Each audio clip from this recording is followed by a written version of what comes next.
దేవునికి స్తోత్రం కలుగునుగాక.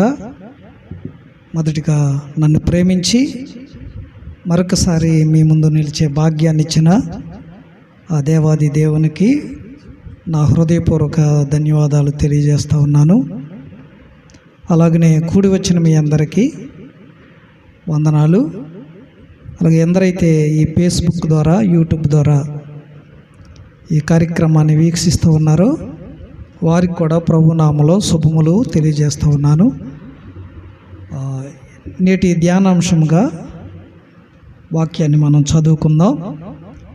మనం గత దినాల్లో యోహాను గారు రాసినటువంటి మొదటి పత్రికలోని మొదటి అధ్యాయంలో యేసుక్రీస్తుతో సహవాసం ఎలా చేయాలి, దేవునితో సహవాసం చేయటంటే ఏమిటి, మనం ఎలా జీవిస్తే దేవునితో అన్యోన్య సహవాసం గలవారమై ఉంటామో ఆ విషయాలన్నీ మనం ధ్యానం చేస్తూ వచ్చాం. అదే పత్రికలో నుండి మరొక విషయాన్ని మనం ఈ ఉదయకాల సమయంలో మనం ధ్యానం చేద్దాం. యోహాను రాసినటువంటి మొదటి పత్రికలోని 2వ అధ్యాయం మొదటి 2 వచనాలు మనం చదువుకుందాం. నా చిన్నపిల్లలారా, మీరు పాపము చేయకుండుటకై ఈ సంగతులు మీకు వ్రాయుచున్నాను. ఎవడైనను పాపము చేసిన ఎడల నీతిమంతుడైన యేసుక్రీస్తు అను ఉత్తరవాది తండ్రి యొద్ద మనకున్నాడు. సరిపోద్దాం, చదవమ్మా. ఆయనే మన పాపములకు శాంతికరమై ఉన్నాడు. సరిపోద్ది. మన పాపముల కొరకు మాత్రమే కాదు కానీ సర్వలోకమునకును శాంతికరమై ఉన్నాడు. సరిపోద్దండి. దేవుడు ఈ వాక్యాన్ని మన వినికిడిలో దీవించునుగాక. చిన్న ప్రార్థన చెప్పుకొని వాక్యాన్ని ధ్యానం చేద్దాం. అందరూ కళ్ళు మూసుకోనండి. పరిశుద్ధుడా, ప్రేమ కలిగిన మా తండ్రి, జీవాధిపతి, మీకు వందనాలు చెల్లిస్తూ ఉన్నాం నాయనా. ఈ పునరుద్ధాన దినంలో, ఈ ఉదయకాల సమయంలో మీ మాటలు ధ్యానించే సమయాన్ని మాకు ఇచ్చినందుకే స్తోత్రాలు చెల్లిస్తూ ఉన్నాం. ప్రభువా, ఎందరైతే ఈ దూర శ్రవణ యంత్రము ద్వారా మీ మాటలు వింటున్నారో, అమూల్యమైనటువంటి ఈ మాటలు ప్రతి ఒక్కరూ తమ జీవితాలకు అన్వయించుకోవడానికి సహాయం చేయండి. ప్రభువా, ఈ మాటల ద్వారా మా హృదయాలు కదిలించబడడానికి సహాయం చేయండి. ఈ మాటల ద్వారా మా హృదయాలు ధైర్యపరచబడడానికి మీరు సహాయం చేయండి. నీ మాటల ద్వారా మా హృదయాలు వెలిగించబడడానికి మీరు సహాయం చేయండి ప్రభువా. నాయన, మా పాపములకు శాంతికరమైన దేవా, పాపము మనిషిలోని శాంతిని తీసివేసి అశాంతితో నింపివేస్తున్నటువంటి దినాలలో మా పాపమును పరిహరించి మాకు శాంతినివ్వడానికి వచ్చినటువంటి మా పరమ తండ్రి, మీకు వందనాలు చెల్లిస్తూ ఉన్నాం. దూరం నుండి వింటున్నటువంటి మీ బిడ్డలతో మీరు మాట్లాడండి. అలాగే యూట్యూబ్లోను, ఫేస్బుక్లోను ఈ కార్యక్రమాన్ని వీక్షిస్తున్న బిడ్డలతో మీరు మాట్లాడండి ప్రభువా. వారి పరిస్థితులు ఏమైనా, వారి హృదయ స్థితి ఏదైనా సరే మా ప్రభువా, వారు మీ వైపు చూసి మీ మాటల ద్వారా బలపరచబడడానికి మీరు సహాయం చేయండి. వారి జీవితాల్లో మీ కార్యాలు జరిగించి వారు మీ యొద్దకు రావడానికి, మీ వైపు తిరగడానికి మీరు సహాయం చేయండి. అల్పుడను, అయోగ్యుడను, ఎన్నికలేని నన్ను మీరు బలపరచండి. మీ పక్షాన నిలిచే అర్హత నాకు ఇచ్చి మీ ఆత్మ ద్వారా నాతో మాట్లాడమని, మా అందరితో మాట్లాడమని మా ప్రభువును మా రక్షకుడైన యేసు నామంలో ఈ ప్రార్థన అడిగి వేడుకొనుచున్నాము తండ్రి, ఆమేన్. ప్రియమైన దేవుని వర్లారా, ఈ యోహాను పత్రికను గురించి మనం దాని సంబంధమైన ఉపోద్ఘాతాన్ని మనం గతంలో విన్నాం. కాబట్టి మీకు ఈజీగా ఈ మాటలు అర్థమవుతాయని, ఆ గతంలో మనం విన్నటువంటి మాటలు మీకు బాగా గుర్తున్నాయని నేను అనుకుంటున్నాను. కాబట్టి ఈ 2వ అధ్యాయంలో మరొక క్రొత్త విషయాన్ని యోహాను భక్తుడు విశ్వాసులైన వారికి తెలియజేస్తూ ఉన్నాడు. సంఘములో ప్రవేశించిన వారికి ఈ మాటలు తెలియజేస్తూ ఉన్నాడు. ఏమంటున్నాడంటే, నా చిన్న పిల్లలారా, మీరు పాపము చేయకుండుటకై ఈ సంగతులను మీకు రాయిచున్నాను. మారు మనసు పొందిన తర్వాత, రక్షింపబడిన తర్వాత, పాపక్షమాపణ పొందుకున్న తర్వాత, సంఘములో చేర్చబడిన తర్వాత ఒక విశ్వాసి పాపములో పడిపోవడానికి అవకాశాలున్నాయి అనే ఉద్దేశంతో ఈ మాటలు చెప్తా ఉన్నాడు. ఎందుకంటే ఎన్నో సంవత్సరాలు మనం లోకంలో జీవించాం, ఎన్నో రకాలైనటువంటి పాపపు బంధకాల్లోంచి మనం విడిపించబడ్డాం. కొన్నిసార్లు ఆ లోక సంబంధమైనటువంటి, శరీర సంబంధమైనటువంటి పాపం మనల్ని ఆకర్షిస్తూ ఉంటుంది. కనుక సంఘంలో ఉన్నటువంటి విశ్వాసులకు యోహాను భక్తుడు ఏమంటున్నాడంటే, నా చిన్నపిల్లలారా, మీరు పాపము చేయకుండుటకై ఈ సంగతులు మీకు తెలియజేస్తూ ఉన్నాడు. మనం పాపంలో పడిపోకుండా ఉండడానికి యోహాను భక్తుడు ఈ సంగతులను మనకు తెలియజేస్తున్నానని అంటున్నాడు. కాబట్టి ఎవడైనాను పాపము చేసిన ఎడల నీతిమంతుడైన యేసుక్రీస్తు అను ఉత్తరవాది తండ్రి యొద్ద మనకున్నాడని యోహాను భక్తుడు మాట్లాడుతూ ఉన్నాడు. ఎందుకంటే పాపము మనిషిని దేవునికి దూరం చేసింది. పాపము మనిషి యొక్క జీవితంలో అశాంతిని నింపింది. పాపము మనిషిలో అపరాధ భావాన్ని నింపింది. గనుక ఈ పాపము వలన వచ్చినటువంటి ఈ పర్యవసానాలను బట్టి మనిషి అపరాధ భావంలోనికి వెళ్ళిపోయి దేవునికి దూరం అయిపోతున్నాడని యోహాను గారి యొక్క ఉద్దేశం. కాబట్టి ప్రియమైన దేవుని సంగమా, మనకి ఇక్కడ యోహాను గారు ఒక భరోసా ఇస్తా ఉన్నాడు. మీరు అపరాధ భావంలో ఉండిపోవడానికి వీల్లేదు. మీరు చేసిన పాపాన్ని బట్టి, ఒకవేళ పడిపోయిన పరిస్థితులను బట్టి మరలా మీరు దేవునికి దూరం కావడానికి వీల్లేదు. ఎందుకంటే మీ కొరకు ఒక ఉత్తరవాది ఉన్నాడు. మన పక్షాన వాదించడానికి, మన పక్షాన సమాధానం చెప్పడానికి, మనలను తండ్రితో సమాధానపరచడానికి ఒక ఉత్తరవాది, ఒక జవాబుదారి ఉన్నాడు అని ఒక భరోసా మనకిస్తా ఉన్నాడు. కాబట్టి సంఘములో చేర్చబడిన తర్వాత, బాప్తిసం తీసుకున్న తర్వాత, పశ్చాత్తాపంతో పాపాలు ఒప్పుకున్న తర్వాత కూడా ఒకవేళ మనం పడిపోయినట్లయితే మరలా ఆయన సన్నిధికి వచ్చి ఆయన పాదాలు పట్టుకుంటే ఆ ఉత్తరవాది మన పక్షాన దేవుని యొద్ద మనల్ని సమాధానపరచడానికి సిద్ధంగా ఉన్నాడని యేసుక్రీస్తుని గురించి ఈ మాటలు సెలవిస్తూ ఉన్నాడు. కాబట్టి ప్రియమైన దేవుని వారలారా, అదేంటో ఒకసారి మనం లోపలికి వెళ్ళి చూద్దాం. యేసుక్రీస్తే ఉత్తరవాది. ఈ లోకంలో ఎవరు మన పక్షాన వ్యాజ్యమాడేవారు ఉండకపోవచ్చు. మన జీవితంలో మనం చేసినటువంటి పాపాలను బట్టి, అతిక్రమాలను బట్టి మన సొంత వారే మనల్ని వెలివేసిన పరిస్థితులు మనకు ఉండవచ్చు. లేకపోతే మన జీవితంలో మనం జరిగించినటువంటి అనేక కార్యాలను బట్టి ఈ లోకం మనల్ని ప్రక్కకు తోసివేసేవేయచ్చు. లేకపోతే ఈ లోకంలో ఉన్నటువంటి పరిస్థితులు మనల్ని ఒక అపరాధిగా నిరూపించి నిలబెట్టవచ్చు.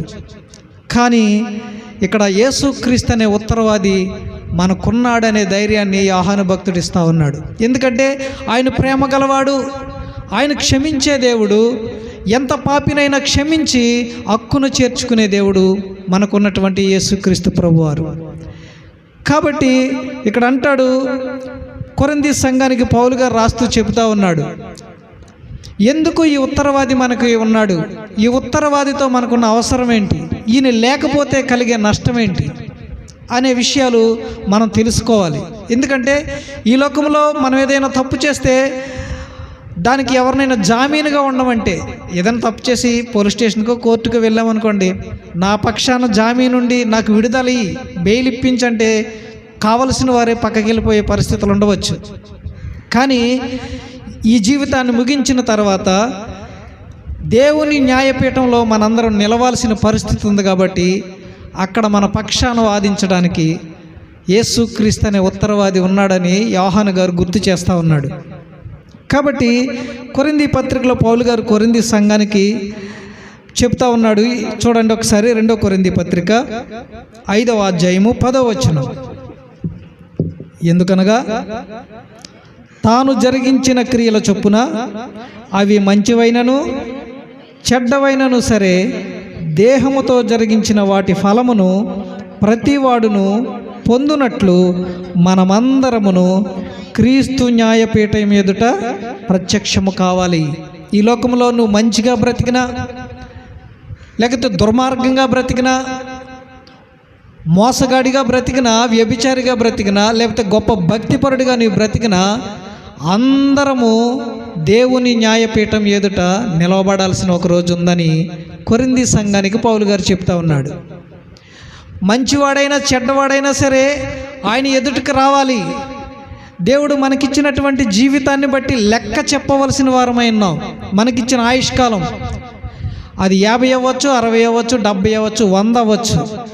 నువ్వెన్ని సంవత్సరాలు ఈ లోకంలో బ్రతికినా నీకిచ్చిన ఆ సమయంలో దేవుడు నీకిచ్చినటువంటి ఆ సమయాన్ని ఎలా జీవించగలిగావు అని లెక్క దేవునికి అప్పగించాలని ఇక్కడ కొరింథీ సంఘంతో మాట్లాడుతూ ఉన్నాడు పౌలు గారు.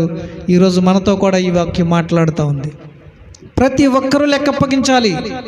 మన నోటి మాటలను బట్టి లెక్క అప్పగించాలి, మన ఆశలను బట్టి లెక్క అప్పగించాలి. ఈ లోకంలో మనం చేసిన ప్రతి మంచి కార్యాన్ని బట్టి, చెడు కార్యాన్ని బట్టి కూడా దేవునికి లెక్క చెప్పాలని ఇక్కడ పౌలు గారు మాట్లాడుతూ ఉన్నాడు. అవి మంచివైనా చెడ్డవైనా సరే దేవుని కోర్టులో మనం నిలబడాలి. అక్కడ ఒక కోర్టు ఉంటుంది, జడ్జిమెంట్ జరుగుద్ది. ఒకవేళ ఈ లోకంలో మనం భక్తిగా బ్రతికినా మన చుట్టూ ఉన్నవారు మనల్ని దోషిగా నిరూపించవచ్చు, మన బంధువులే మనల్ని దోషిగా చూడవచ్చు. ఈ లోకం దృష్టిలో మనం చెడ్డవారమని ముద్రించబడవచ్చేమో, కానీ దేవుని లెక్క అడిగినప్పుడు ఆయన ఎదుట మన బ్రతికి ఎలాంటిదో ఆయనకి తెలుసు, మనం జీవించిన జీవితం ఎలాంటిదో ఆయనకి తెలుసు.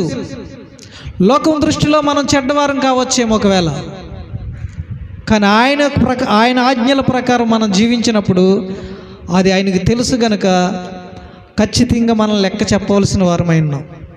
చెడుకైనా మంచికైనా లెక్క చెప్పాలి. అదే అంటున్నాడు, క్రీస్తు న్యాయపీఠం ఎదుట మనందరం ప్రత్యక్షం కావాలి. కాబట్టి ప్రియమైన వాళ్ళ అంటే అర్థం ఏంటంటే పరలోకంలో ఒక కోర్టు జరుగుద్ది అనమాట. ఎప్పుడైనా కోర్టుకి వెళ్ళిన అనుభవం ఉందా మీకు? నేను ఒక విషయంలో వెళ్ళాను కోర్టుకి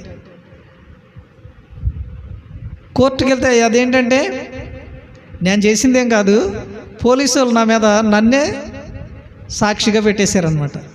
ఆ కోర్టులో ఆ కేసు అంతా నేనే రాశాను, సిఐ గారు నాతోనే రాయించాడు. అది రూల్గా విఆర్ఓ రాయాలి, ఆ ఏరియా విఆర్ఓ రాయాలి. ఆ కేసు విఆర్ఓ రాలేదు, నాతో రాయించాడు ఎస్ఐ గారు.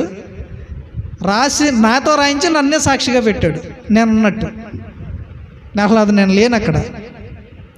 నాకు ఇప్పుడు తెలిసింది 2 సంవత్సరాల తర్వాత 3 సంవత్సరాల తర్వాత తెలిసింది. ఆ కేసు హీరింగ్కి వచ్చినప్పుడు నాకు తెలిసింది.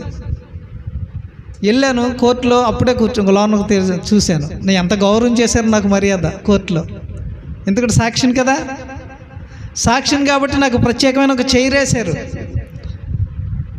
కాబట్టి నా సాక్ష్యం మీదే ఆ కేసు తీర్పు జరుగుద్ది అనమాట.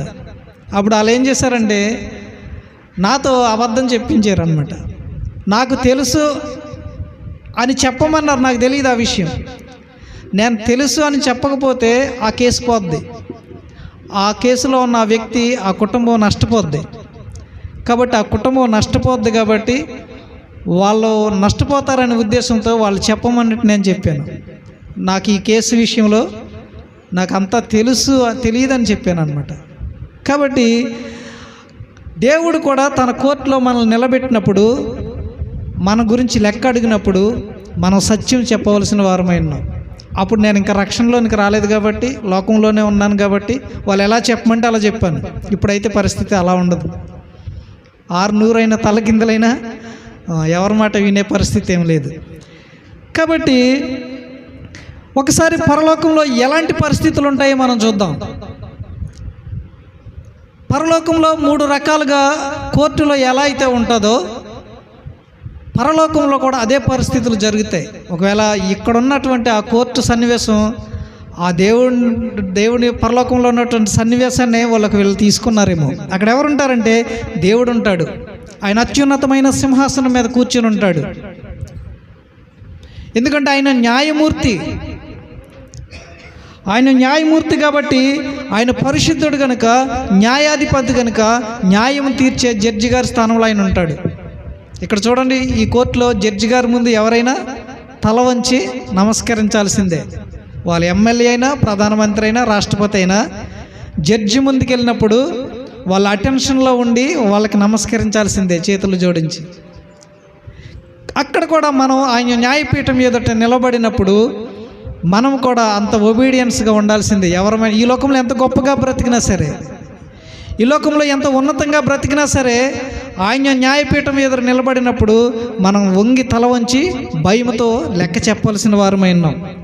ఎందుకంటే ఆయన అందరి హృదయాలు ఎరిగిన దేవుడు. ఒక అబద్ధం ఆడడానికి వీల్లేదు. ఎక్కడైతే మనుషులను మాయ చేస్తాం, ఏదో కళ్ళబొల్లి కథలల్లి మనుషులను మభ్యపెట్టొచ్చేమో, మనుషులను ఒప్పించొచ్చేమో, తమ్మిని బిమ్ముని చేసి నాదే రైట్ అని మన మాట పైన పెట్టుకోవచ్చేమో, కానీ దేవుని ఎదుట ఆ విషయం జరగదు. ఎందుకంటే ఆయన అందరి హృదయములను ఎరిగిన దేవుడు. మన హృదయంలో ఏముందో ఆయనకి తెలుసు. ఆయన ఎదుట అబద్ధం ఆడేంత అవకాశం లేదు. కాబట్టి అక్కడ దేవుడు అత్యున్నత సింహాసనం మీద కూర్చుంటాడు. రెండవది ఏంటంటే, ఆయన ఏం చేస్తాడంటే ధర్మశాస్త్ర ప్రకారం తీర్పు తీర్చాడు. ఇక్కడైతే మొఖాలను చూసి తీర్పు తీరుస్తామేమో, మనం వాళ్ళకున్న స్థితిని బట్టి తీర్పు తీరుస్తామేమో. ఒక ఉన్నతమైన వ్యక్తి అని మన అవసరాలకు ఉపయోగపడాడేనో ఒకవేళ మనం సత్యాన్ని అసత్యంగా మార్చి చెప్తామేమో, కానీ ఆయన ధర్మశాస్త్ర ప్రకారం తీర్పు తీరుస్తాడు. ఎందుకంటే ఆయన సమస్తమును ఎరిగిన దేవుడు, మన హృదయాలు ఎరిగిన దేవుడు. ఆయన న్యాయమూర్తిగా, న్యాయాధిపతిగా, జడ్జి స్థానంలో ఆయన కూర్చొని ఉంటాడు. రెండవది ఎవరుంటారంటే మనిషి నిలబడి ఉంటాడు అక్కడ. ప్రతి మనుషుడు తన సమయంలో ఆయన ఎదుటికి వస్తాడు. ఆయన ఎదుటికి వచ్చి మనం లెక్క చెప్పుకోవాల్సిన పని ఉంది, అవసరం ఉంది. ఎందుకంటే మనం నిందితులం. దేవుని కోర్టులో మనం నిందితులం. మన పాపాలను బట్టి, పాపం చేసిన దానిని బట్టి ఆయన ఎదుట మనం నిందితులుగా నిలవాల్సిన పరిస్థితి ఉంది. కాబట్టి ప్రతి మనిషి కూడా నిందితుడిగా ఆయన ఎదుట మనం నిలవాలి. కాబట్టి ఈ లోకంలో ప్రతి మనిషి పాపం చేసిన వాడే గనుక, నేను పరిశుద్ధుడనని చెప్పుకోవడానికి మనకు అర్హత లేదు గనుక, ఆయన న్యాయపీఠం ఎదుట ప్రతి మనిషి ఈ లోకంలో వారెంతటి వారైనా సరే దోషులుగా నిలబడవలసిన పరిస్థితి ఉంటుంది. కనుక ప్రియమైన దేవుని వారలారా, ఆయన న్యాయపీఠం ముందు నిలబడినప్పుడు మనలో ఎవరికి కూడా నేను ఏ పాపము చేయలేదనేటువంటి ధైర్యం మనలో ఉండదు. నేను పాపము చేయలేదు, నేను పాపిని కాదని చెప్పుకోవడానికి మన యొద్ద ఏ విధమైన సంజాసి ఉండదు. కారణం ఏంటంటే అందరం పాపం చేసిన వారమే. ప్రతి ఒక్కరూ పాపం చేసిన వారమే. పౌలు గారు అంటూ ఉంటాడు చూడండి, రోమాపత్రికలో మాట్లాడుతూ ఉంటాడు, 3:23 అంటాడు. ఒకవేళ నేను అనట్లేదు అందరూ పాపులని, బైబిల్ చదివిస్తూ ఉంది, వాక్యం మాట్లాడుతూ ఉంది. పౌలు గారు రోమా సంఘంతో చెబుతూ ఉన్నాడు, ఏ భేదమును లేదు, అందరూ పాపము చేసి దేవుడు అనుగ్రహించు మహిమను పొందలేక. అందరూ పాపం చేసిన వారే. అందరూ పాపులు ఎందుకయ్యారు?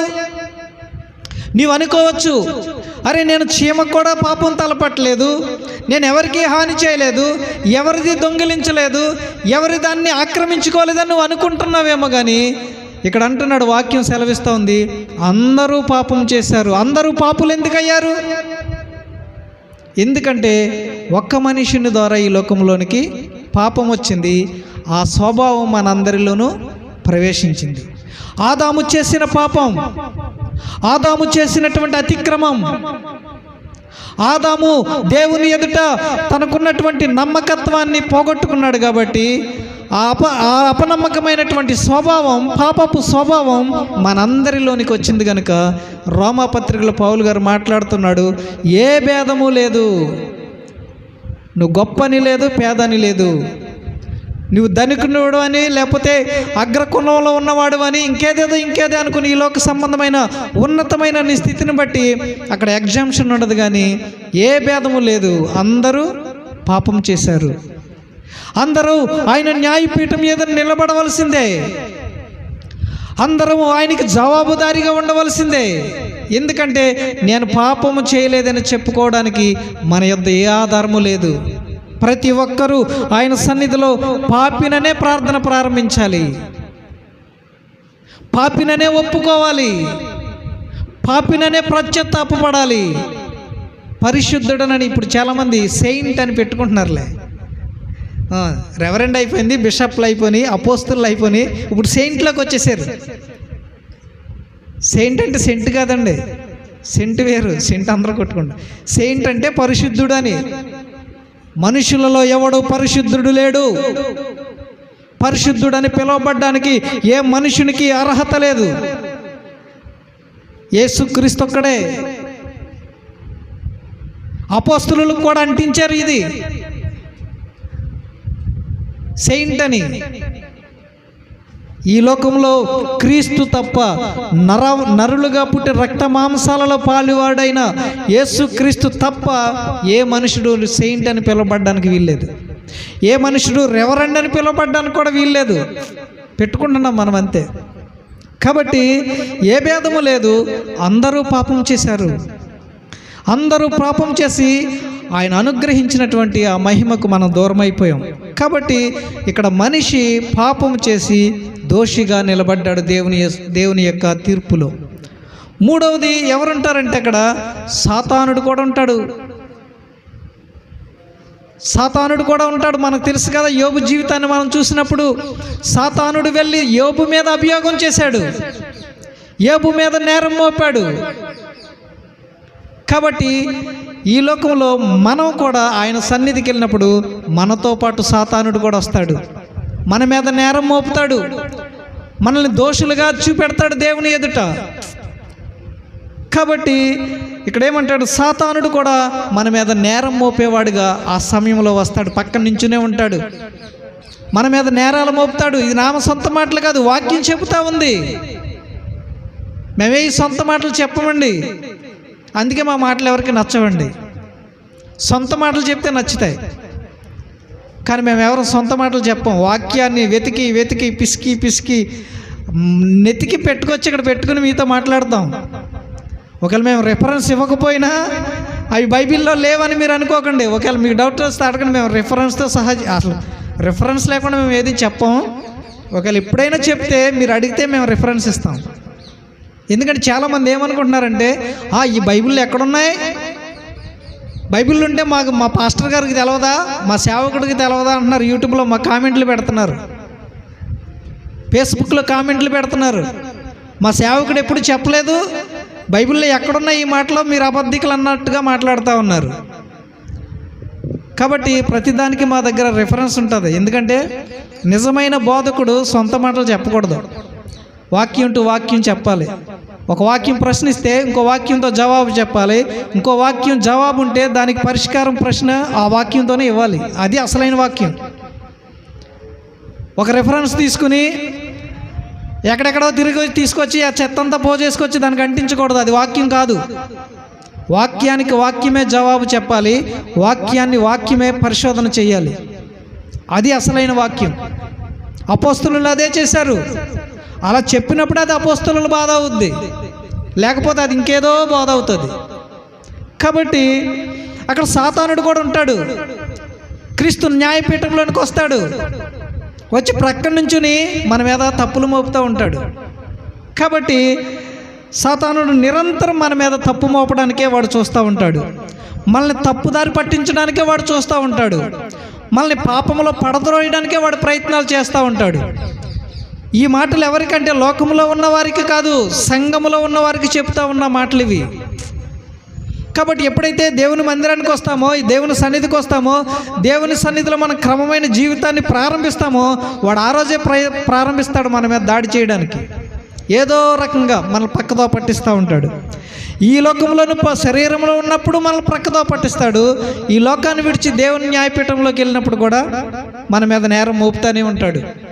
కాబట్టి ఈ లోకంలో ఒకవేళ మనం అనుకోవచ్చు, వాడు ఏం చెప్తాడంటే దేవుని ఎదుటికి వచ్చి, ఇప్పుడు నేనే ఉన్నాను అనుకోండి, నేను దేవుని ఎదుటి నించున్నప్పుడు ప్రభువా మీ సేవ చేశాను కదా, మీ సువార్త ప్రకటించాను కదా, నీ నామంలో అద్భుతాలు స్వస్థతలు చేశాను, క్రమం తప్పకుండా ఉపవాస ప్రార్థనలు పెట్టాను, ఒక క్రమమైన భక్తి నేర్పించానని నేను చెప్తే వాడు ఏమంటాడు తెలుసా పక్క నుండి? లేదు, ఇతను దొంగ, ఒకప్పుడు వ్యభిచారి, ఒకప్పుడు అబద్ధికుడు, ఒకప్పుడు మోసగాడు, ఇలాంటి వాడిని నువ్వు ఎందుకు చేర్చుకుంటున్నావు అని మన మీద నేరం మోపుతాడు వాడు. మన గత జీవితాన్ని అక్కడ చెప్తా ఉంటాడు. ప్రభు ఇతని గురించి నీకేం తెలుసు? ఇతను ఎంత దొంగో తెలుసా? ఇతను ఎంత వ్యభిచారో తెలుసా? ఇతడు ఎంత మోసగాడో నీకు తెలుసా? ఇలాంటి వ్యక్తిని నా కుమారుడని పిలుస్తున్నావేంటి నువ్వు అని దేవుని ఎదుట మన మీద నేరం మోపుతాడు.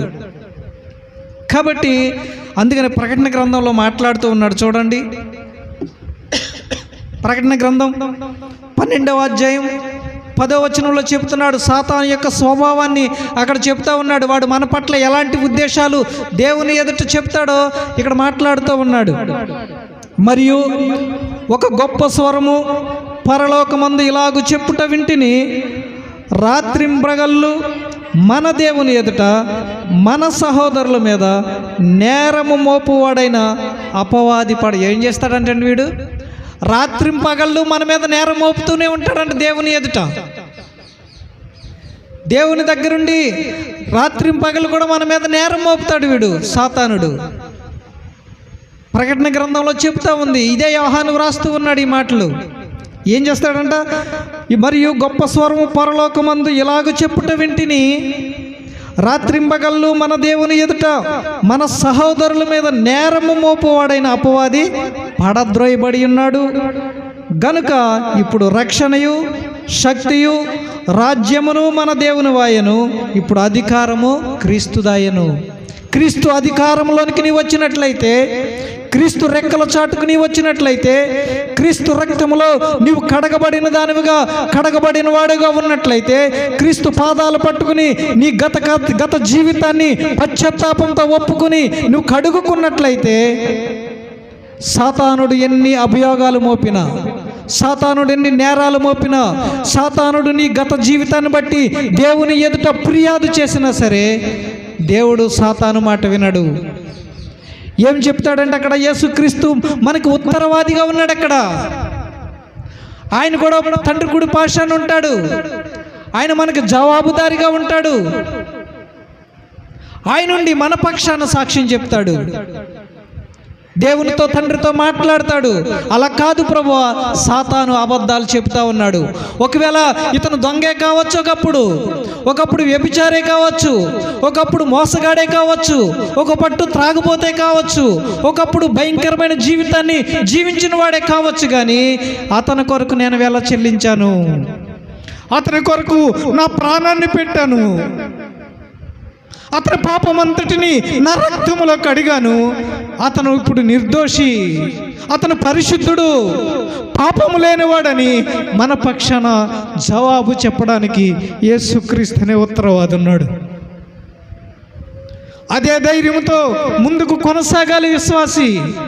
ఈ లోకం వ్యతిరేకించవచ్చు, ఈ లోకం వెలివేయవచ్చు, ఈ లోకం హింసించవచ్చు, ఈ లోకం చంపవచ్చు, ఈ లోకం ఏదైనా చేయవచ్చు ఆయన పిల్లలము గనుక.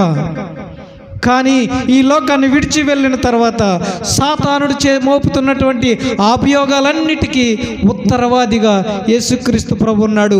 అదే యోహాను భక్తుడు మాట్లాడుతున్నాడు. ఒకసారి మళ్ళీ చదవండి, మొదటి వచనం మళ్ళీ చదవండి. మన మూల వాక్యాన్ని మనం చదువుకున్నట్లయితే, నా చిన్నపిల్లలారా, మీరు పాపము చేయకుండుటకై ఈ సంగతులు మీకు వ్రాయిచున్నాను. ఎవడైనను పాపము చేసిన యెడల నీతిమంతుడైన యేసుక్రీస్తు అను ఉత్తరవాది మనకున్నాడు.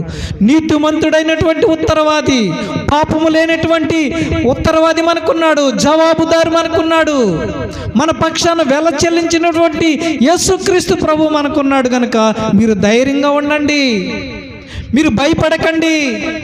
ఈ లోకంలో ఒకవేళ మీరు మైనారిటీ కావచ్చు, ఈ లోకంలో మీకు సపోర్ట్ చేసే వాళ్ళు ఎవరు ఉండకపోవచ్చు, ఈ లోకంలో నిన్ను ఆదరించేవారు ఉండకపోవచ్చు, ఈ లోకంలో నీకు సహాయం చేసేవారు ఎవరు ఉండకపోవచ్చు, ఈ లోకము కానీ నీ రక్త సంబంధులు కానీ నిన్ను వెలివేయవచ్చేమో, కానీ యేసుక్రీస్తు ఉన్నాడు ఉత్తరవాదిగా, భయపడకండని యోహాను భక్తుడు సంఘమునకు తెలియజేస్తూ ఉన్నాడు. తను నమ్మిన తన పిల్లలకు తెలియజేస్తూ ఉన్నాడు. ఆ భరోసా మనకిస్తూ ఉన్నాడు. కాబట్టి ఏం చేస్తాడు ఈ ఉత్తరవాది అంటే, ఈ ఉత్తరవాది మన పక్షాన దేవునికి విజ్ఞాపన చేస్తాడు. మనం చేసాం కదండి విజ్ఞాపన ప్రార్థన. దేవునికి మనం విజ్ఞాపన చేసాం. ఎలాగైతే చేసామో అక్కడ కూడా మన పక్షాన ఆయన విజ్ఞాపన చేస్తాడు దేవునికి. తండ్రి, ఈ బిడ్డను క్షమించు నాయన, ఈ బిడ్డ కొరకు నేను వెల చెల్లించాను, ఇతని పాపమంతటిని నేను పరిహరించాను, నా రక్తంతో పరిశుద్ధపరిచాను.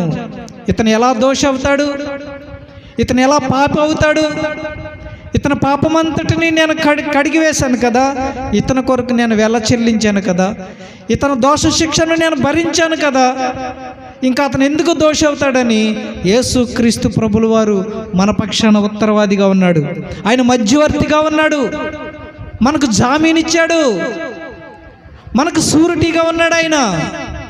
అంతే చెప్తున్నాడు తిమోతికి రాస్తూ పౌలు గారు. తిమోతికి రాస్తూ ఉన్నాడు. ఆయన మధ్యవర్తిగా మన కోసం మన పక్షాన వ్యాజ్యమాడుతూ ఉన్నాడని తిమోతికి రాస్తూ ఉన్నాడు. చూడండి, 1 తిమోతి పత్రిక 2వ అధ్యాయము 5వ వచనంలో మాట్లాడుతున్నాడు. దేవుడొక్కడే, దేవునికిని నరులకును మధ్యవర్తి ఒక్కడే. ఈ లోకంలో ఎవరు మధ్యవర్తులు లేరు నీ పాపాన్ని తీసివేయడానికి. ఈ లోకంలో నీకు మధ్యవర్తులు ఎవరు లేరు దేవునితో నిన్ను సమాధానపరచడానికి. ఒకవేళ సేవకులుగా మేము మధ్యవర్తులు అనుకుంటున్నారేమో మీరు. మేము కూడా ఆ న్యాయపీఠం ముందు నిలవాల్సిందే, మేము కూడా లెక్క చెప్పాల్సిందే. మాకేంటి, మా పాస్టర్ గారు ఉన్నారని మీరు అనుకోకండి. మేము మీ లైన్లోనే ఉంటాం, మాకు బాజా ఉంటుంది అక్కడ, మాకు ఇంకా డబల్ ఉంటుంది. కాబట్టి మధ్యవర్తి ఒక్కడే, సేవకులు మధ్యవర్తులు కాదు. సంఘమునకు క్రీస్తుకు మధ్యవర్తులు లేరు. సంఘానికి దేవునికి మధ్యవర్తి యేసుక్రీస్తు ఒక్కడే. సంఘానికి యేసుక్రీస్తుకి మధ్యలో ఎవరు మధ్యవర్తులు లేరు. ఏదైనా మధ్యవర్తిత్వం ఉందంటే ఈ పరిశుద్ధ గ్రంథమే. మేము కేవలం ఏంటంటే మీరు శ్రమ పడకుండా మీరు పడవలసిన శ్రమను మేము పడి మీకు వాక్యాన్ని, సత్యాన్ని బోధిస్తాం, అంతవరకే. కాబట్టి ఇక్కడ అంటాడు, దేవుడొక్కడే, దేవునికి నీ నరులకును మధ్యవర్తియు ఒక్కడే, ఆయన క్రీస్తు యేసును నరుడు. క్రీస్తు యేసు అనే మనుష్య కుమారుడు. ఆయనే సర్వలోకమునకు శాంతికరమైనాడు. సర్వలోక మానవుల పాపములను కడిగివేయడానికి అర్హుడు. కాబట్టి చూడండి, 26వ వచనాన్ని కూడా మనం చూద్దాం. ఈయన అందరి కొరకు విమోచన క్రయధనముగా తన్ను తానే సమర్పించుకొనెను. మనుషులందరి కొరకు, కేవలం క్రైస్తవుల కొరకు మాత్రమే కాదు, కేవలం ఒక దేశానికి సంబంధించిన ప్రజల కొరకే కాదు, మనుషులందరి కొరకు ఆయన వెల చెల్లించాడు. మనుషులందరి కొరకు ఆయన రక్షణను సిద్ధపరిచాడు. ఒక క్రైస్తవుల కొరకే కాదు, ఎవరైతే ఆ రక్షణను అంగీకరిస్తారో, ఎవరైతే ఆయన త్యాగాన్ని నమ్ముతారో, ఎవరైతే ఆయన పునరుద్ధానాన్ని నమ్ముతారో వాళ్ళందరికీ ఆ రక్షణలో పాలువారయ్యే అవకాశం దొరుకుతుంది. కాబట్టి ఇక్కడ అంటాడు, ఈయన అందరి కొరకు విమోచన క్రయధనముగా తన్ను తాను సమర్పించుకొనును. విమోచన క్రయధనము, జుల్మానా అంటారు మన పరిభాషలో. జుర్మానా కాదండి, అసలు పదం జుల్మానా.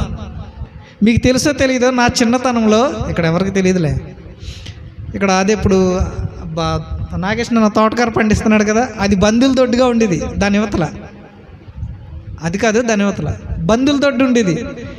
ఎవరైనా గేదెలు తప్పిపోయి వచ్చినా లేకపోతే ఎవరి దొడ్లను పడితే అక్కడ కట్టేసేవారు.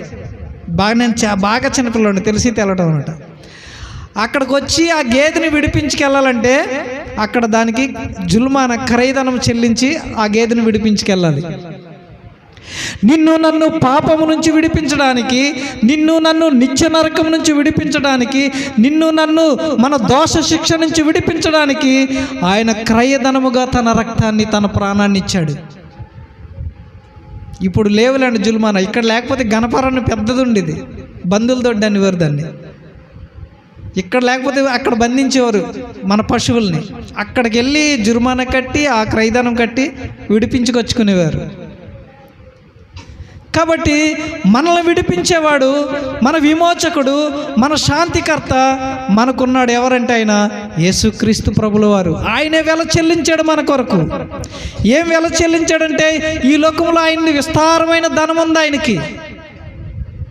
ఈ లోకంలో ఉన్నటువంటి వజ్ర వైడూర్యాలు, ధనధాన్యాలు, ఈ లోక సంపదలన్నీ ఆయనవే, కానీ వాటితో మనల్ని విడిపించలేదు. మన విమోచన క్రయధనముగా వీటిలో వేటిని ఇవ్వలేదు ఆయన. ఆయన ఏమిచ్చాడంటే తన ప్రాణాన్ని ఇచ్చేశాడు, తన రక్తమంతా చిందించాడు, తన రక్తంతో మనల్ని కడిగాడు. అలాంటి ఉత్తరవాది మనకున్నాడు. భయపడకండి యోహాను భక్తుడు సెలవిస్తూ ఉన్నాడు సంఘానికి. భయపడొద్దని విశ్వాసులకు భరోసా ఇస్తున్నాడు యోహాను భక్తుడు. ఒకవేళ అననుకూల పరిస్థితుల్లో, ఒకవేళ పరిస్థితులు అనుకూలించక, లేకపోతే శరీరాన్ని బట్టో, లేకపోతే పరిస్థితులను బట్టో ఒకవేళ పాపంలో పడిపోయినా సరే, మరలా ఆయన పాద సన్నిధికి వచ్చినప్పుడు, ఆయన పాదాలు పట్టుకున్నప్పుడు, పశ్చాత్తాపడినప్పుడు, మొర్రపెట్టినప్పుడు ఆ ఉత్తరవాది మనల్ని విడిపించడానికి సిద్ధంగా ఉన్నాడు. ఆయన రక్తంతో మనల్ని మరలా కడిగి పరిశుద్ధపరచడానికి ఆయన ఎల్లప్పుడూ సిద్ధంగానే ఉన్నాడు.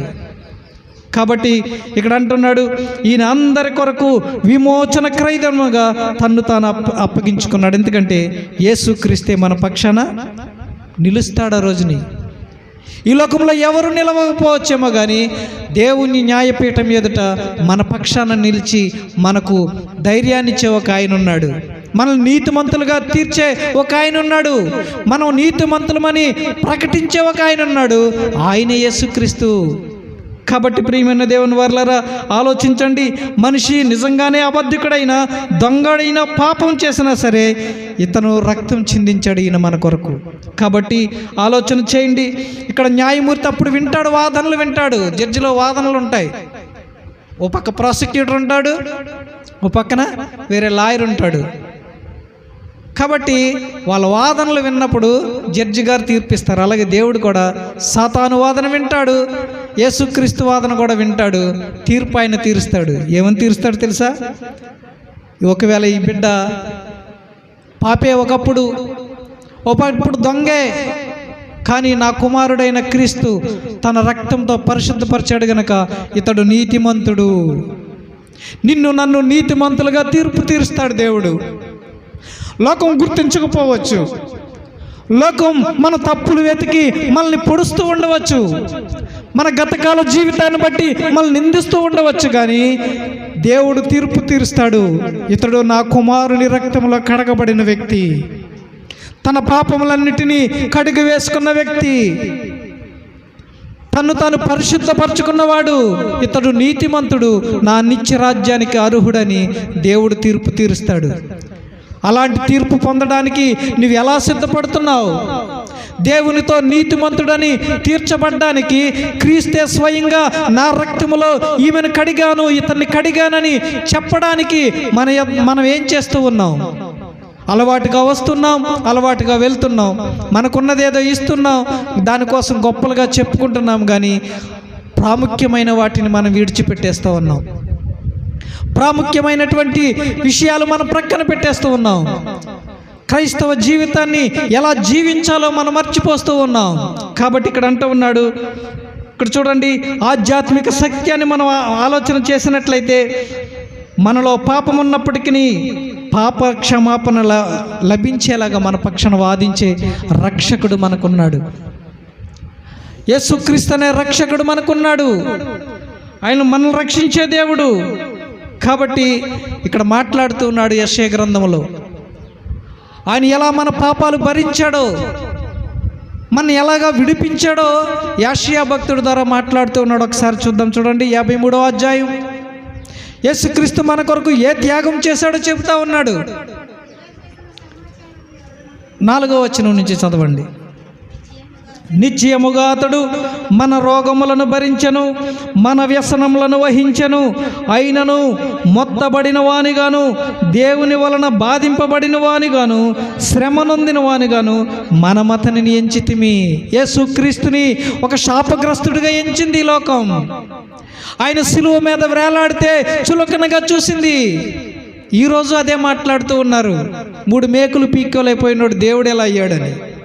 ఆయన సిలువ మీద వేలాడుతున్నప్పుడు కూడా ఆనాటి సమాజం, ఆనాటి ప్రజలు అదే ఆలోచనతో మాట్లాడారు.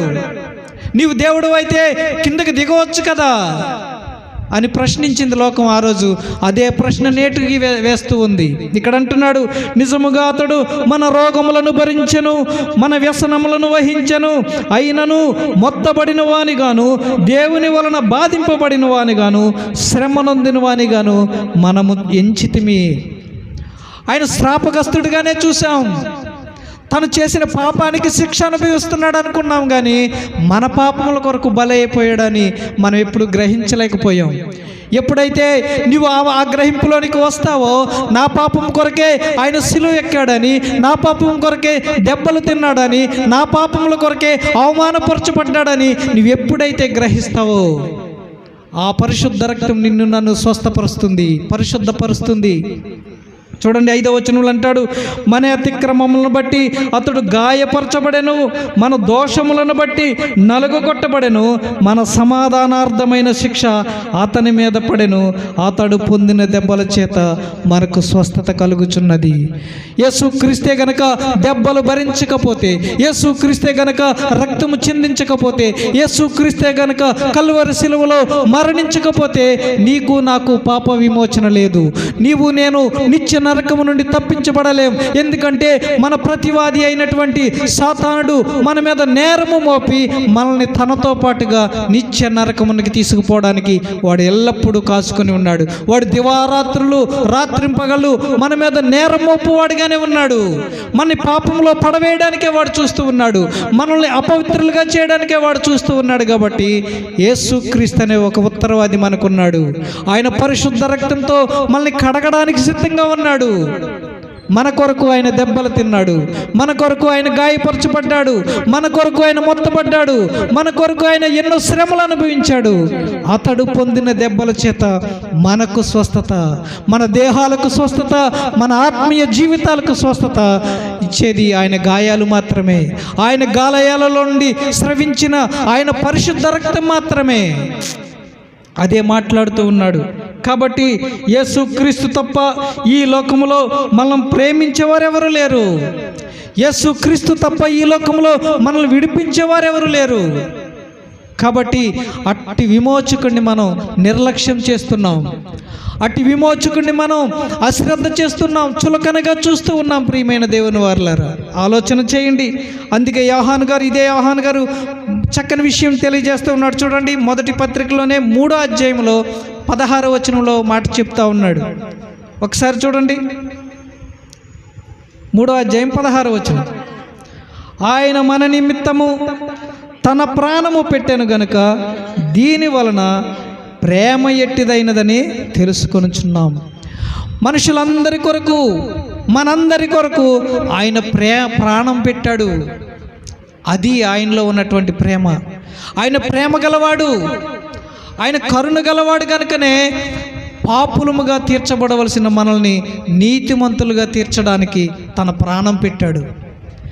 మన కొరకు జవాబుదారీగా ఉన్నాడు, మన కొరకు ఉత్తరవాదిగా ఉన్నాడు, మనకు సహాయం చేసేవాడిగా ఈ లోకానికి వచ్చాడు.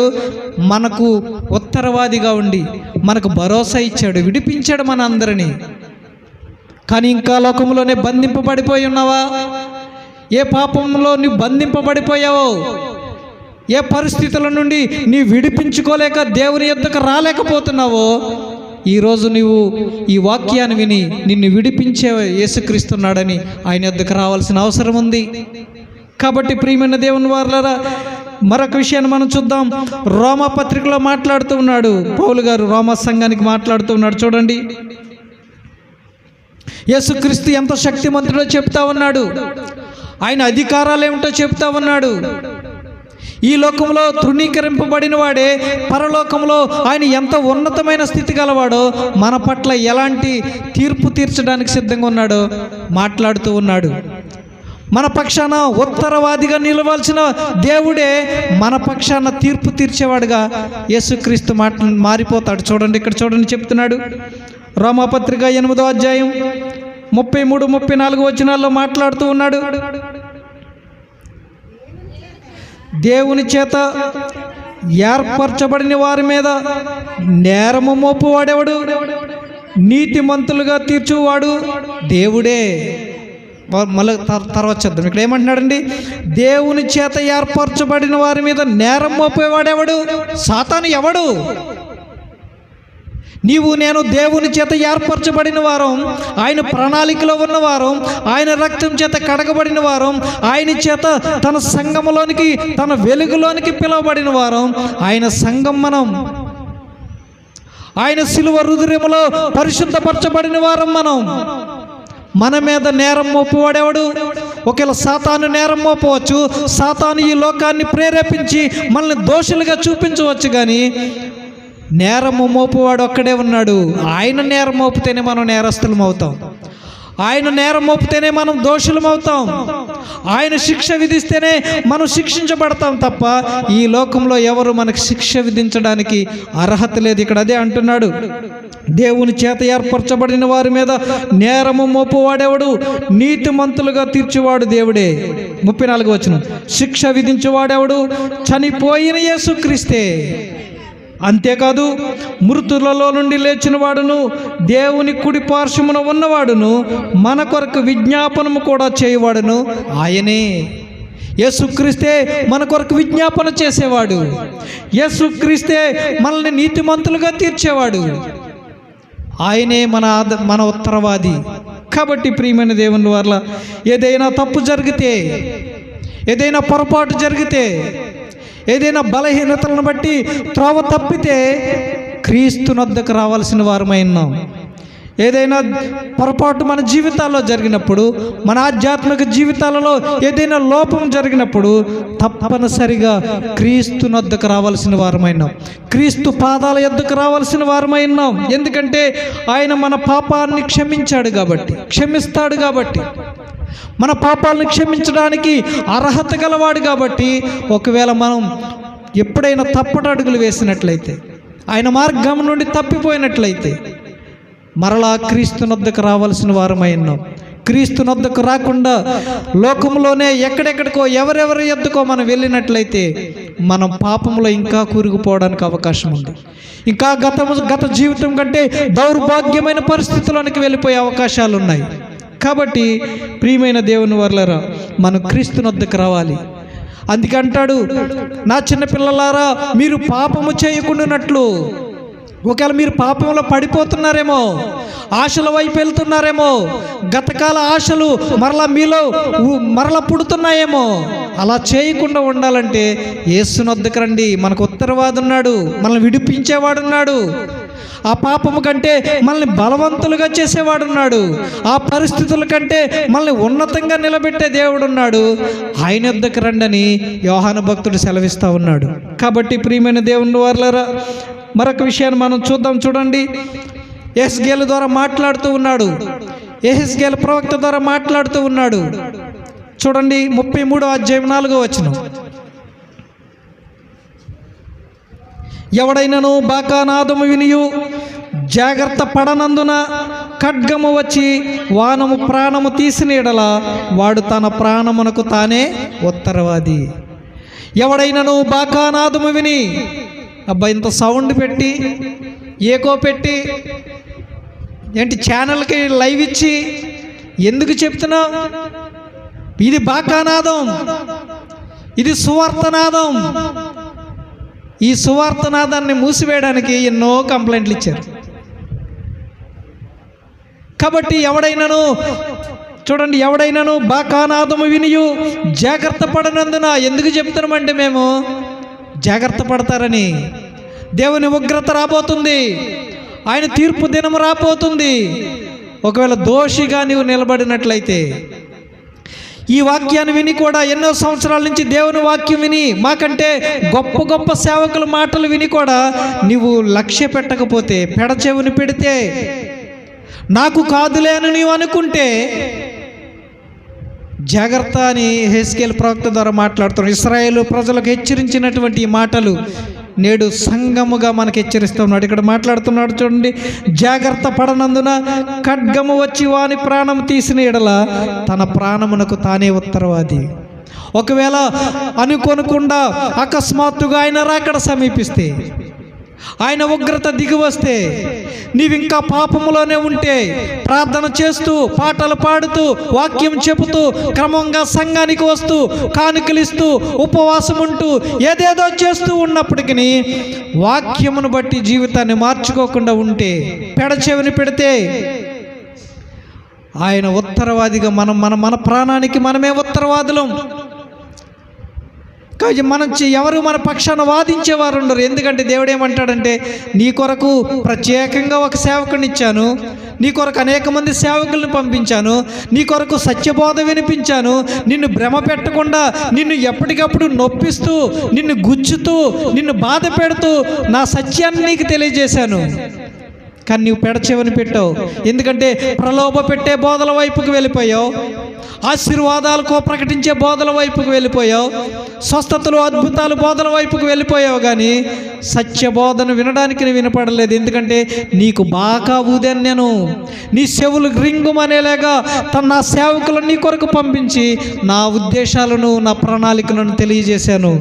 కానీ నీవు లక్ష్య పెట్టలేదు. కాబట్టి నీ పాపానికి, నీ శాపానికి నీవే ఉత్తరవాదివిగా ఉంటావని ఇక్కడ సెలవిస్తూ ఉన్నాడు. ఎవడైనాను బాకానాదము వినియు జాగ్రత్త పడలేదు, నీవు అశ్రద్ధ చేసావు, నిర్లక్ష్యం చేసావు, రక్షణను నిర్లక్ష్యం చేసావు, దేవుని యొక్క రక్షణను నిర్లక్ష్యం చేసావు, ఆయన త్యాగాన్ని నిర్లక్ష్యం చేసావు, ఆయన ప్రేమను కూడా నిర్లక్ష్యం చేసావు. కాబట్టి నీకు నీవే ఉత్తరవాదివి అని చెప్తా ఉన్నాడు. చూడండి 5వ వచనం అంటాడు, బాగా నాదము వినియు వాడు జాగ్రత్త పడకపోయాను గనుక తన ప్రాణమునకు తానే ఉత్తరవాది. ఏలయనగా వాడు జాగ్రత్త పడిన ఎడల తన ప్రాణమును రక్షించుకొనును. నీవు జాగ్రత్త పడితే, ఈ సత్యవాక్యాన్ని విని, ఈ దేవుని మాటలు విని నీవు జాగ్రత్త పడి పాపాన్ని విడిచితే, నీ బ్రతుకును మార్చుకుంటే, నీ ప్రవర్తనను మార్చుకుంటే నీవు రక్షించబడతావు, ఆ నిత్య నరకం నుంచి తప్పించబడతావు. నీ పక్షాన, మనందరి పక్షాన వాదించి మనల్ని నీతిమంతులుగా తీర్చే ఉత్తరవాది అయిన యేసుక్రీస్తు మన పక్షాన ఉన్నాడు. ఆయన మన పక్షాన వ్యాజ్యమాడతాడు, విజ్ఞాపన చేస్తాడు, తండ్రిని ఒప్పిస్తాడు. ప్రభువా, ఇతడు ఒకప్పుడు దొంగే కావచ్చు, వ్యభిచారే కావచ్చు, కానీ నేను వెల చెల్లించాను, అతని అపరాధాలు నేను భరించాను, అతను దోషశిక్ష భరించాను, అతడు పొందవలసిన దెబ్బలు నేను తిన్నాను, నా ప్రాణం పెట్టాను, ఇతడు నిర్దోషి అని చెప్పే ఒక ఉత్తరవాది మనకున్నాడు. అదే మాట్లాడుతూ ఉన్నాడు. చూడండి, అందుకే 2వ వచనంలో అంటాడు, మనం చదువుకున్న భాగంలో, ఈయనే మన పాపములకు శాంతికరమైనాడు. మనకి శాంతినిచ్చే దేవుడు ఈయనే, మనకు నెమ్మదినిచ్చే దేవుడు ఈయనే, మనల్ని పరిశుద్ధులుగా చేసే ఉత్తరవాది ఈయనే. ఈరోజు నీ జీవితంలో నెమ్మది లేకపోవడానికి, ఈరోజు నీ జీవితంలో శాంతి లేకపోవడానికి, ఈరోజు నీ జీవితంలో భయంకరమైనగా పాపం తాండవించడానికి కారణం ఒకవేళ ఈ ఉత్తరవాదిని కాదనుకున్నావేమో, ఈ ఉత్తరవాదిని నిర్లక్ష్యం చేస్తున్నావేమో, ఆయన తన సేవకుల ద్వారా ఊదుతున్నటువంటి సువార్త బాకానాదాన్ని తోసిపుచ్చుతున్నావేమో. క్రీస్తునొద్దకు రా, ఈ ఉత్తరవాది పాదాలు పట్టుకో. ప్రభువా, నా కొరకు వెల చెల్లించిన దేవుడు కదా, నా పాపాన్నంతటి కడిగిన దేవుడు కదా, ఇవన్నీ తెలిసి కూడా నేను పాపంలో పడ్డాను, మరలా నన్ను క్షమించవని అడుగుతావా? నన్ను పరిశుద్ధపరచు ప్రభువా అని అడుగుతావా? నా పక్షాన విజ్ఞాపన చేయి ప్రభువా తండ్రికి, నన్ను నీతిమంతునిగా తీర్చు, ఆ భయంకరమైనటువంటి ఆ నిత్య నరకం నుండి నన్ను తప్పించని ప్రార్థన చేయగలుగుతావా? అలా ప్రార్థన చేసినట్లయితే ఆయన రక్తం మనల్ని విడిపిస్తుంది. ఆయన విడిపించే దేవుడు, మనల్ని విమోచించాడు, ఆయన మనకు మధ్యవర్తిగా ఉన్నాడు. ఆయన న్యాయపీఠం ఎదుట మన పక్షాన విజ్ఞాపనం చేసే దేవుడున్నాడు. సాతాను ఎన్ని అభియోగాలు మోపినా, సాతాను ఎన్ని నిందలు మోపినా, లోకమును ప్రేరేపించి మన మీద సాతానుడు ఎన్ని రాళ్ళు వేసినా సరే మన పక్షాన ఉన్న దేవుడున్నాడు. ఆయన యేసుక్రీస్తు ప్రభు. ఈ మధ్యవర్తి వద్దకు వచ్చినట్లయితే, ఈ ఉత్తరవాది పాదాలు పట్టుకున్నట్లయితే మనం విడిపించబడతాం, నీతిమంతులుగా తీర్చబడతాం. అట్టి కృప దేవుడు మన జీవితాలకు, మన కుటుంబాలకు అనుగ్రహించి నడిపించునుగాక. దేవుడు ఈ మాటలు దీవించి ఆశీర్వదించునుగాక. ప్రార్థన చేసుకుందాం. వాక్యం కొరకు ప్రార్థన చేద్దాం. మన మధ్యనున్న తల్లిగారు జ్ఞానరత్నం గారు వాక్యం కొరకు ప్రార్థన చేస్తారు.